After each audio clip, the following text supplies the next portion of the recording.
Bonjour à tous, bienvenue dans ce nouvel épisode de podcast. Aujourd'hui, on va parler écriture et on continue notre série d'épisodes sur l'écriture d'un roman. Pour rappel, dans les 2 premiers épisodes, on avait parlé de l'inspiration, de comment trouver une idée d'histoire et de comment développer une idée d'histoire. Et aujourd'hui, on va commencer à parler des personnages et notamment de la fiche personnage. Les personnages sont vraiment les piliers d'une histoire, c'est-à-dire qu'on peut avoir la meilleure intrigue possible, la meilleure histoire possible, le meilleur message possible.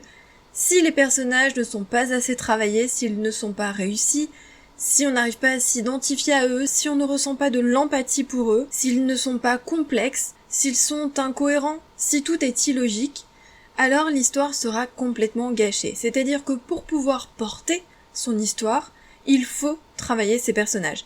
Si vous deviez vraiment vous atteler à une tâche en particulier parce que voilà, vous débutez, vous ne savez pas trop sur quoi porter votre attention, alors travailler les personnages, vraiment c'est un point clé. Ce n'est pas pour rien qu'on a parfois des histoires plus classiques, plus douces, sans trop de rebondissements, sans trop de suspense, par exemple une histoire instant de vie ou alors une romance, dans laquelle il ne se passe pas des choses extraordinaires, mais les personnages sont tellement bien travaillés, tellement intéressants, tellement complexes, qu'on ressent une multitude d'émotions, qu'on vit l'histoire à travers eux, et du coup on passe un excellent moment, voire parfois on a un coup de cœur, justement parce que les personnages étaient captivants. Donc préparer ces personnages, ça peut prendre plus ou moins de temps, en fonction de l'histoire, bien sûr, en fonction du genre, en fonction de l'importance des personnages dans l'histoire, en fonction aussi de son expérience d'auteur, de son parcours d'auteur, de ses aptitudes, on va dire, parce que parfois on a des facilités pour certaines choses. On peut avoir des facilités pour écrire des descriptions ou des dialogues, on peut avoir des facilités parce qu'on écrit très vite, ou parce qu'on arrive très rapidement à imaginer un plan, on peut avoir des facilités à écrire des page-turners, ou alors à mettre du suspense, voilà, on peut vraiment avoir des facilités par rapport à d'autres auteurs, chacun a ses petits trucs et ses petits plus. Donc en fonction de ses facilités, en fonction de son parcours d'auteur, en fonction de sa carrière, on prépare ses personnages différemment. C'est-à-dire que quand on a un petit peu de métier, un petit peu de bouteille, et qu'on sait comment on travaille, comment on fonctionne en tant qu'auteur, qu'on a une idée assez claire de son histoire ou autre, on n'a pas besoin de passer énormément de temps sur les personnages parce que très rapidement, on va avoir les points clés, les points essentiels qui vont nous permettre de connaître nos personnages et donc ensuite de construire l'histoire. Quand on débute, ou si on a un peu plus de mal à créer ces personnages, parce que peut-être qu'on a eu l'idée de l'histoire, on a eu l'idée de l'intrigue, l'idée du suspense, etc. Et puis les personnages, on n'y a pas encore pensé. Ça peut arriver aussi, Je vous rappelle que quand on a une idée d'histoire, l'idée, elle peut prendre différentes formes, On peut très bien avoir l'idée d'un personnage, se dire voilà, moi mon histoire, elle va tourner autour d'un médecin qui a 40 ans et qui vient de divorcer, par exemple, je vous donne n'importe quel exemple. Donc on peut très bien avoir déjà son personnage clé ou ses personnages principaux. Ou alors on peut à l'inverse avoir l'idée d'un message, voilà, moi dans ce roman je veux parler de telle maladie parce que c'est très important pour moi, parce qu'il y en a eu dans ma famille, etc. et que je veux transmettre le message. Ou alors je veux écrire une histoire fantastique où le héros il va découvrir tel pouvoir et se retrouver catapulté dans un monde où par exemple on peut parler aux animaux, on peut se déplacer à la vitesse de la lumière, ou on peut prendre l'apparence de n'importe qui, enfin voilà. Donc vous pouvez avoir des idées d'histoire qui partent de points différents. Donc parfois quand on débute, on n'a pas encore le personnage en tête, ou les personnages en tête. Et à l'inverse, parfois quand on démarre sa préparation, au contraire, on a déjà le ou les personnages, et c'est le reste qui n'est pas encore présent. Donc ça dépend aussi, voilà, de là où vous en êtes au début de votre préparation, et donc de votre facilité à imaginer des personnages, parce que peut-être c'est quelque chose qui est facile pour vous, ou alors au contraire difficile, ou alors vous aviez déjà en tête quelqu'un de très précis. En général, ce que je conseille, c'est de passer du temps sur la préparation. C'est-à-dire vivre avec ces personnages pendant un moment avant de commencer l'écriture. Pensez à eux, pensez à l'histoire, imaginez des scènes, imaginez des dialogues, imaginez leur caractère, imaginez leur passé, leur hobby. Vraiment, en fait, apprendre à les connaître comme si vous alliez les rencontrer et que vous faisiez la connaissance de nouvelles personnes dans votre vie réelle. Bien là, c'est un petit peu la même chose, vous allez passer des jours, des semaines, voire des mois en pensant à eux, sans forcément écrire, sans forcément être devant son bureau, c'est-à-dire à n'importe quel moment de sa vie, vous êtes en train de vous promener, vous êtes sur le point de vous coucher, vous êtes en train de balader votre chien, vous êtes en train de faire la vaisselle ou de prendre votre douche, qu'importe le moment, mais vous êtes en fait avec votre ou vos personnages dans votre tête. Ils sont avec vous, ils vous accompagnent, et c'est comme ça que vous allez apprendre à les connaître. Imaginez des scènes, imaginez des moments de votre histoire. Même si ce sont des scènes que vous ne gardez pas ensuite, ce n'est pas grave. Le fait est que, en imaginant des scènes, vous allez déjà apprendre à connaître le caractère de votre personnage. Comment réagit-il? Quel est son caractère? Est-ce qu'il est timide? Est-ce qu'il est expansif? Est-ce qu'il est excentrique? Est-ce qu'il parle fort? Est-ce qu'il parle doucement? Est-ce qu'il est traumatisé par quelque chose? Est-ce qu'il a des addictions? Est-ce qu'il a des enfants? Une famille? Des frères, des sœurs, des amis? Voilà, donc vous apprenez à le connaître, et au fur et à mesure, évidemment, dès que vous avez des idées qui sortent du lot, vous les écrivez, pour pas les oublier, parce que parfois les préparations prennent du temps, donc ce serait dommage d'oublier de bonnes idées.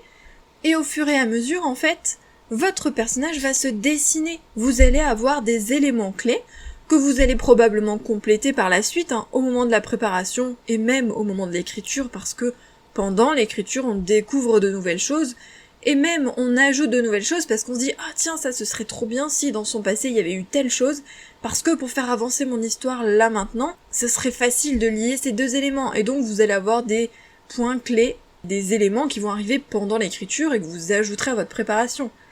Mais le fait est que là vous avez besoin d'une base assez solide pour pas partir dans tous les sens, parce que si vous ne connaissez pas bien le caractère de votre personnage, si vous ne connaissez pas bien son passé, ses faiblesses, ses objectifs, ses motivations, etc., comment voulez-vous faire avancer votre histoire? Vous allez partir dans tous les sens, ça ne va avoir même aucun sens. Ça ne va pas être logique ou cohérent. Il faut qu'il y ait cette cohérence, il faut qu'il y ait une évolution de votre personnage. Et pour que tout ça existe, il faut le connaître, c'est normal. Donc prenez vraiment le temps de préparer votre roman. Et en fait, quand je dis préparer les personnages, c'est pas que ça, c'est aussi les lieux, c'est réfléchir à des scènes, c'est réfléchir au point de vue, au temps que vous allez utiliser, etc. C'est vraiment prendre le temps de préparer son roman d'une manière générale. Mais avant, en fait, de prendre toutes ces décisions, moi je pense qu'il est intéressant de prendre le temps de connaître ces personnages en passant des moments avec eux, entre guillemets, et de déterminer leur caractère au fil de tous ces moments que vous allez imaginer, jusqu'à en fait en avoir une idée suffisamment précise pour vous lancer dans la préparation pure et dure. Préparer ces personnages, ça permet aussi deux éléments importants, c'est-à-dire respecter la cohérence. Je vous en ai déjà un petit peu parlé, c'est que si je dis par exemple que mon personnage a grandi à Paris, dans une famille très aisée, qu'il a fait des études dans telle fac prestigieuse, qu'il est plutôt sûr de lui, qu'il est bien dans ses pompes, etc., et que quelques chapitres plus loin, j'oublie que j'ai dit ça, et je place une scène où je dis qu'il a galéré pour avoir de l'argent et pour payer ses études, et que du coup il avait pris un boulot le soir, ce n'est pas logique. Ou alors, il y a une raison, et dans ce cas-là faut l'expliquer, mais sinon c'est une incohérence. Pourquoi? Parce que, peut-être, vous n'avez pas pris des notes, vous n'avez pas noté ces informations. Et peut-être que vous les avez notées, mais que vous les avez oubliées, ça peut arriver, surtout si c'est des petits points, en fait, pas des choses très très importantes. Bon là mon exemple était un petit peu gros, mais ça peut arriver aussi que pour quelque chose de gros comme ça, dans une scène où on soit parti dans notre esprit, dans notre imagination, puis on écrit, voilà, c'était juste un passage, et puis sur le moment on se rend pas compte qu'en fait ça contredit complètement ce qu'on a dit avant. En général on s'en rend compte à la relecture. Si on prend des notes, si on note toutes ces informations, ça permet soit de vérifier au moment de l'écriture en se disant « Mince, qu'est-ce que j'ai dit à ce sujet-là ? Est-ce que, par exemple, il avait un tatouage? De quelle couleur étaient ses cheveux? Où est-ce qu'il a grandi? Comment s'appelle sa mère? Etc. » Ou alors c'est pour nous aider au moment de la relecture et des corrections, pour vérifier justement tous ces points. Parce que, en relisant, on va se dire « Oh là j'ai un doute » ou « Oh là je me suis contredit, alors qu'est-ce que j'avais décidé finalement ?» Donc prendre des notes, préparer son personnage, ça permet d'éviter les incohérences, ça permet de rester logique et de rester cohérent avec soi-même et de faire en sorte que le personnage soit cohérent avec lui-même. Parce que là je vous parle de détails un peu plus techniques, mais par rapport à sa personnalité, à son passé, à ses faiblesses, à ses qualités, etc., c'est aussi très très important. Et on prépare aussi ces personnages pour faire en sorte qu'ils soient complexes et profonds. Quand on débute, on entend du coup beaucoup parler des fiches personnages, et dans les fiches personnages, les premières informations, ce sont toujours des informations basiques. Nom, prénom, âge, nationalité, voire taille, poids, prénom des parents, ville de naissance, puis description physique, couleur des yeux, couleur des cheveux, etc. Et en fait, tous ces éléments sont superficiels. Quand on pense imaginer un personnage, quand on débute, en général, on pense déjà physique. à quoi il va ressembler. Est-ce qu'il est blond, est-ce qu'il est brun, est-ce qu'il est grand, est-ce qu'il est petit, des lunettes, des tatouages, barbe, etc. C'est vraiment ce qui nous vient en premier. Sauf que tout ça, ça sert pas à grand chose, en tout cas d'une manière générale. Pour créer un personnage complexe et profond, il faut aller plus en profondeur. C'est-à-dire qu'il faut s'intéresser à l'intérieur finalement de son personnage, à son caractère encore une fois. Quelles sont ses qualités et ses défauts, mais des vraies qualités, des vrais défauts, pas juste tiens, il est perfectionniste et puis il est gentil et puis non, ça c'est les qualités, les défauts des entretiens d'embauche, ça n'a pas trop grand intérêt. Alors oui, votre personnage peut être gentil, mais disons que ça doit s'expliquer et être lié à d'autres éléments. Ça doit faire partie d'un tout au niveau de sa personnalité. Donc on s'attarde sur son passé, sur ses faiblesses, sur son enfance, pourquoi pas, son adolescence, sur son emploi, sur ses relations sociales et professionnelles, sur ses réactions, avec son caractère, comment réagit-il face aux différentes situations. Donc vraiment on approfondit sa personnalité, on ne reste pas en surface, on apprend encore une fois à bien le connaître, mais en profondeur. Je vais y revenir tout à l'heure, donc je vais pas développer là tout de suite. On va passer à la seconde partie, c'est-à-dire que là je vous ai expliqué pourquoi c'est important de réfléchir à son personnage, de prendre le temps de préparer son personnage. Maintenant je vais vous parler un petit peu du comment, et c'est là qu'on va parler de la fiche personnage. Déjà la première chose c'est que pour écrire toutes ces informations, c'est à vous de choisir le support. Donc on peut parfaitement écrire les informations sur son ordinateur, dans le bloc-notes, dans un fichier Word, dans un fichier OpenOffice ou autre, ou alors en utilisant un logiciel d'écriture, c'est à vous de trouver ce qui vous convient le mieux. Si vous êtes plutôt un adepte des préparations à la main comme moi, vous pouvez prendre un carnet de notes ligné, vous pouvez prendre un carnet d'écrivain, c'est-à-dire des carnets dans lesquels il y a déjà des fiches personnages à remplir, parce que comme ça vous êtes guidé, vous savez où vous allez. Et je précise que sur la page Rêve d'auteur d'Amazon, parmi tous les carnets que je propose, il y a 2 carnets lignés, donc 2 carnets de notes, et il y a également des carnets d'écrivains ou des carnets d'auteurs. Et là vous avez du choix, parce qu'il y a des carnets d'écrivains et d'auteurs avec des fiches personnages à remplir, entre autres, parce qu'évidemment il y a toutes les phases de préparation du roman, mais à l'intérieur il y a aussi une partie sur les personnages. Et j'ai publié au mois de mai des carnets d'auteurs avec des cartes mentales. Ça, je vais vous en parler tout à l'heure. Mais du coup, pour ceux qui veulent s'essayer à autre chose, à un autre type de préparation, j'ai partagé 2 carnets avec des cartes mentales. Dans l'un des carnets, il y a des cartes mentales déjà tracées qu'il faut remplir. Et dans l'autre carnet, il y a un modèle, mais ensuite ce sont des pages blanches à chaque fois, pour pouvoir tracer ses propres cartes mentales, parce que parfois vous avez besoin de les tracer à votre sauce, à votre façon. Donc du coup j'ai prévu 2 versions différentes. Donc tout ça je vous mettrai le lien dans les notes de l'épisode, mais je vous ai déjà préparé des outils clés en main pour préparer votre roman. Donc clairement on peut avoir 3 façons de préparer son personnage, en gros. La première façon c'est d'écrire ses idées comme ça en vrac dans un logiciel spécifique, sur un carnet ou autre, sans forcément suivre une trame précise, c'est un petit peu noter toutes vos idées. Par exemple, sur un carnet de notes, vous pouvez parfaitement marquer le prénom de votre personnage et en dessous toutes ses caractéristiques, qu'elles soient physiques, mentales, relationnelles, etc. Ensuite, il y a la fiche personnage. Donc là, la fiche personnage, en général, vous avez une fiche personnage que vous devez remplir, même si vous pouvez parfaitement prendre un modèle et ensuite vous l'écrire à la main dans votre carnet. Je vous rappelle que si vous vous abonnez à la newsletter de Rêve d'auteur, vous avez accès à tous les PDF gratuits et dans ces PDF, il y a une fiche personnage que j'ai créée exprès pour Rêve d'auteur. Et ensuite, il y a la carte mentale. Donc la carte mentale, c'est une autre façon de préparer ses personnages. Je vais m'attarder sur la fiche personnage et la carte mentale. Alors, la fiche personnage, il faut faire très attention selon moi. Quand on débute, on entend parler de fiche personnage.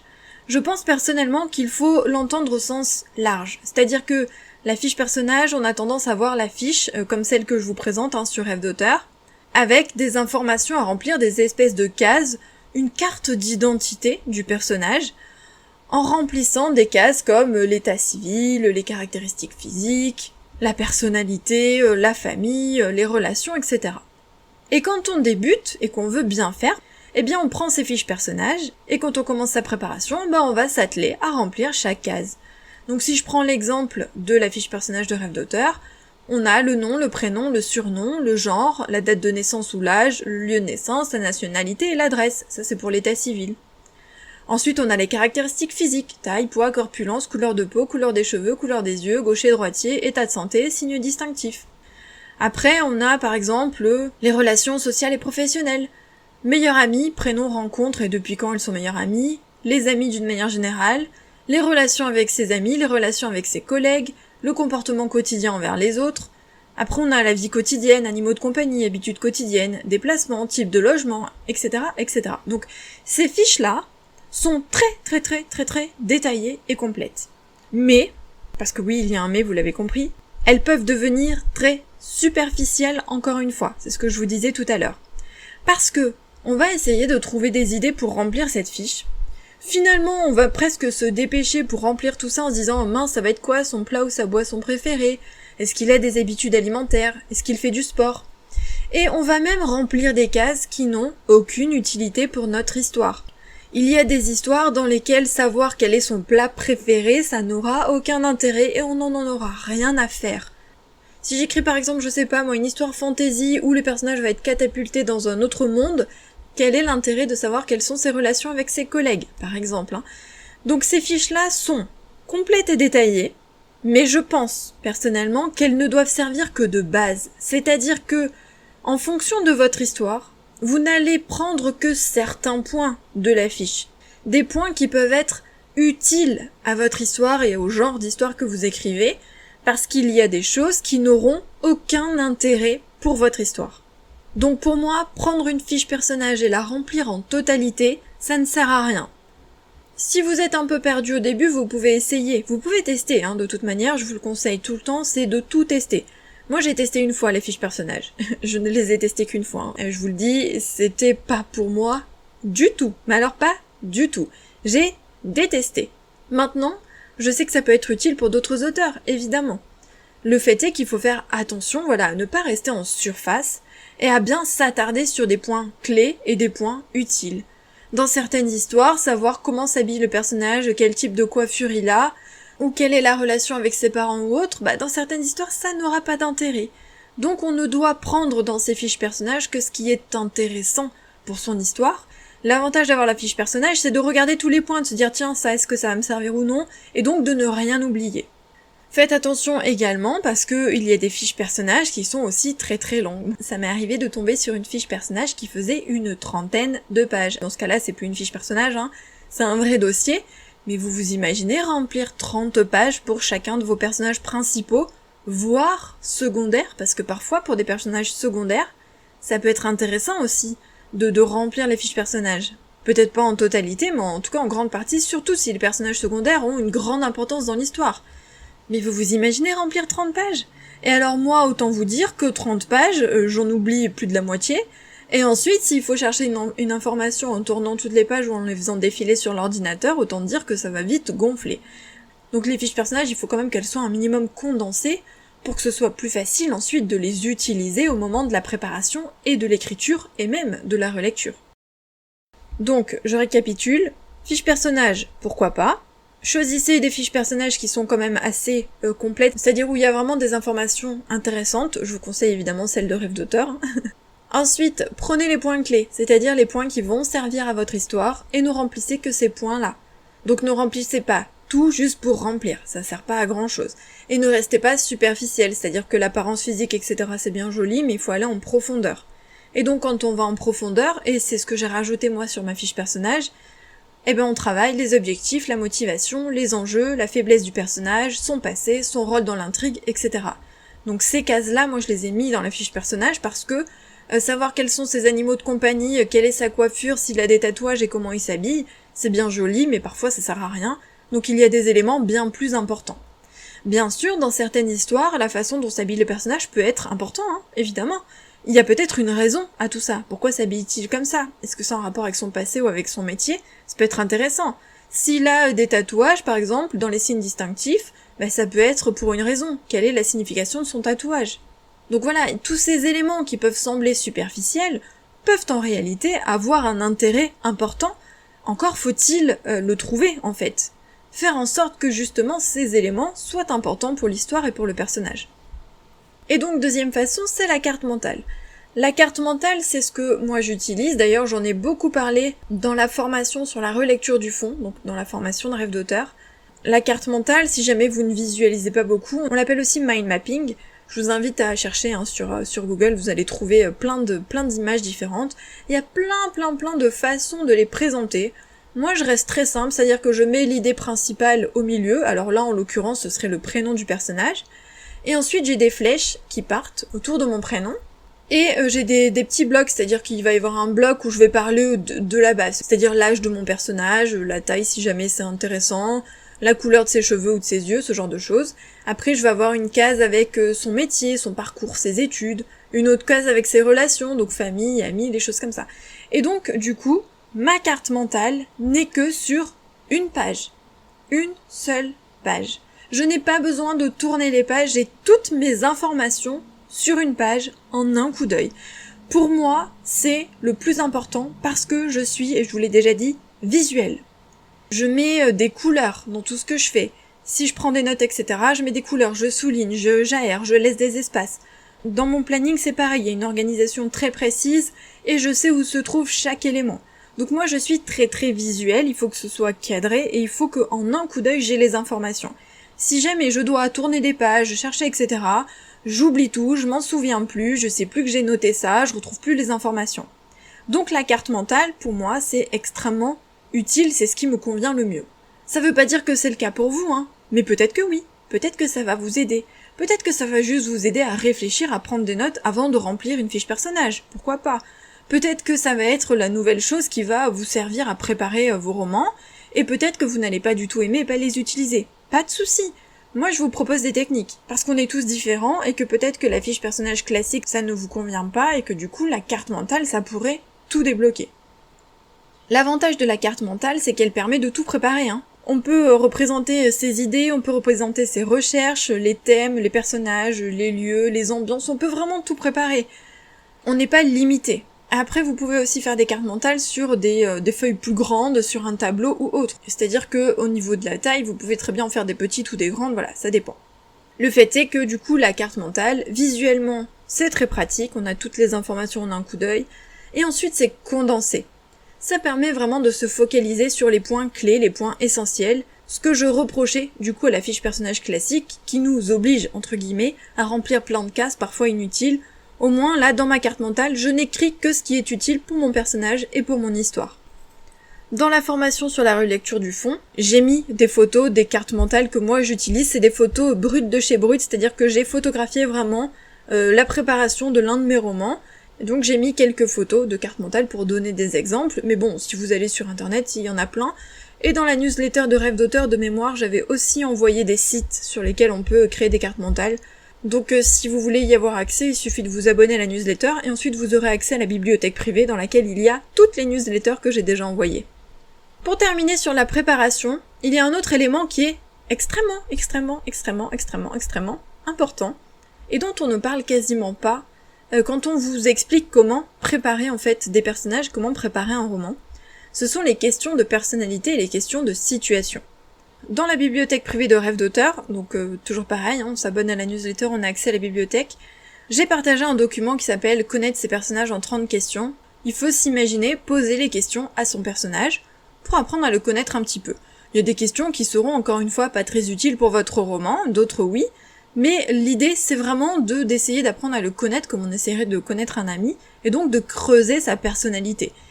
L'avantage c'est que via ces questions, vous allez aussi peut-être avoir des idées, vous dire « Ah tiens, peut-être qu'il aime ça parce que dans son passé il y a eu ça », ou peut-être qu'il aime ça, et tiens, dans mon histoire ça peut donner lieu à une scène. Donc c'est à ça aussi que servent les questions de personnalité. Et ensuite, il y a les questions de situation. Les questions de situation, je les ai aussi partagées dans la formation sur la relecture du fond. Les questions de situation, en fait, c'est imaginer la réaction d'un personnage dans une situation. Imaginons, il se retrouve dans une salle, il doit faire un discours.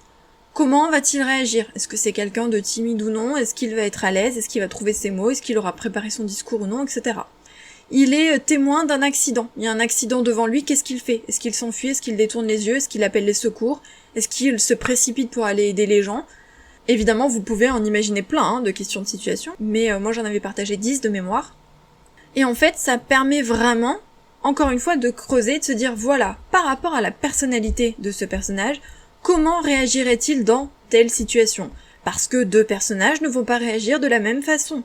En fonction de leur caractère, en fonction de leur faiblesse, en fonction de leur peur, en fonction de leur personnalité d'une manière générale, ils ne vont pas réagir de la même façon. Il y a des gens qui vont être plus téméraires, plus courageux, d'autres qui vont être réservés, qui vont être pétrifiés devant le danger. Ça dépend vraiment des personnages, et donc ces questions de situation les mettent vraiment en situation et permettent de développer leur personnalité et de bien les comprendre en profondeur. Ce qui fait qu'ensuite, tout au long du roman, toutes les réactions des personnages seront cohérentes et seront cohérentes avec leur personnalité, et ça donnera plus de corps à l'histoire parce que tout sera logique. Tel personnage se mettra en colère dans telle situation, tel personnage préférera rester en retrait, tel personnage se précipitera au devant du danger pour aider son ami, alors qu'un autre restera paralysé. Ça change les scènes en fonction de leur personnalité. C'est pour ça que c'est très important. Pour avoir plus d'outils, je vous rappelle que donc il y a la formation Rêve d'auteur sur la relecture du fond qui peut vous être utile. Oui, c'est une formation sur la relecture, mais clairement il y a tellement d'éléments importants à l'intérieur qu'elle peut vous servir pour écrire un roman. Ensuite, si vous vous abonnez à la newsletter, vous aurez accès évidemment à des newsletters utiles tous les lundis, mais également à la bibliothèque privée dans laquelle il y a toutes les newsletters, mais aussi tous les PDF, tous les freebies que j'ai envoyés aux abonnés, dont la fiche personnage et les questions de personnalité. Et ensuite, vous avez évidemment les carnets, donc carnets d'écrivain, avec des fiches personnages, avec des préparations, avec des cartes mentales, disponibles sur Amazon. Tous les liens sont dans les notes de l'épisode. N'hésitez pas à me dire sous la publication Instagram du compte rêve.d'auteur si vous utilisez des fiches personnages, oui ou non, si vous les avez créées vous-même, si vous en avez trouvé peut-être en ligne, si ça vous convient, si vous utilisez une autre technique, bref, n'hésitez pas à venir en discuter parce que c'est en regardant aussi ce que font les autres qu'on trouve des idées et qu'on trouve peut-être sa bonne façon de faire. D'ailleurs, je le répète une dernière fois, mais n'hésitez pas à tester. Et n'oubliez pas aussi qu'au fil des années, votre pratique va évoluer, elle va changer, c'est tout à fait normal. Donc vraiment, essayez des choses et ne faites pas comme les autres parce que les autres font de cette manière-là, faites-le parce que ça vous convient, c'est pas parce que tel auteur travaille de cette façon que ça va vous convenir à vous. Trouvez votre manière de faire, celle qui vous convient vraiment, et suivez votre évolution au fil de votre carrière, au fil des années. Je précise juste avant de vous laisser qu'il n'y aura pas d'épisode de podcast au mois d'août. J'ai décidé de me faire un mois d'août un peu allégé pour une fois, parce que ça fait des années que je cravache et donc il est temps de faire une petite pause. Donc il n'y aura pas de newsletter et il n'y aura pas d'épisode de podcast au mois d'août, mais je reviens avec encore plus d'idées au mois de septembre. Profitez bien de l'été, profitez bien de vos vacances si vous êtes en vacances et puis nous on se retrouve début septembre. Bye.